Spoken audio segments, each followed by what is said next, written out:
టాలీవుడ్ లో fade out అయిపోయిన హీరోయిన్లు చాలా మంది ఉన్నారు. కానీ త్రివిక్రమ్ మాత్రం పక్క రాష్ట్రాల్లో పాత హీరోయిన్లను వెతుక్కుని మరీ తీసుకొస్తున్నారు. బాలీవుడ్ నుంచే కాదు, సౌత్ లో ఒకప్పుడు గ్లామర్ హీరోయిన్స్ గా చక్రం తిప్పిన వాళ్ళని డీసెంట్ రోల్స్ లో కొత్తగా పరిచయం చేశారు. పవర్ స్టార్ పవన్ కళ్యాణ్ తో తెరకెక్కించిన అజ్ఞాతవాసి సినిమాలో ఒకప్పటి తమిళ స్టార్ హీరోయిన్ ఖుష్బూని తెలుగు తెరకి సరికొత్తగా పరిచయం చేశారు. పవన్ కళ్యాణ్ కి తల్లిగా నటించి పవర్ఫుల్ రోల్లో కనిపించింది ఖుష్బూ.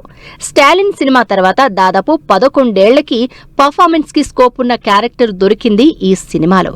క్లైమాక్స్ లో ఖుష్బూ పర్ఫార్మెన్స్ డైలాగ్స్ తో అదరగొట్టింది. సన్ ఆఫ్ సత్యమూర్తి సినిమాతో తెలుగు సినిమాతోనే స్టార్ హీరోయిన్ గా మారిన స్నేహని సరికొత్తగా చూపించారు. మూవీలో నెగటివ్ రోల్లో కనిపించిన ఉపేంద్ర భార్యగా నటించిన స్నేహ సినిమాకే స్పెషల్ అట్రాక్షన్. అప్పటి వరకు హీరోయిన్ గా కనిపించిన స్నేహ వదిన క్యారెక్టర్ లో సెన్సిబుల్ గా చూపించారు త్రివిక్రమ్ అత్తారింటికి దారేది నుండే పాత హీరోయిన్లను తన సినిమాల్లో చూపించడం మొదలుపెట్టారు. సినిమాల్ని మలుపు తిప్పే క్యారెక్టర్స్ చేయించి సక్సెస్ కొట్టారు త్రివిక్రమ్. తమిళ వరల్డ్ హీరోయిన్ నదియాకు అత్తారింటికి దారేది ఆ సినిమాల్లో అత్త క్యారెక్టర్ ఇచ్చిన త్రివిక్రమ్ నదియాని పవర్ఫుల్ అత్తగా చూపించి అదరగొట్టారు. ప్రేక్షకులు ఎప్పుడో మర్చిపోయిన నదియాని తెలుగు స్క్రీన్ కి అందంగా చూపించారు.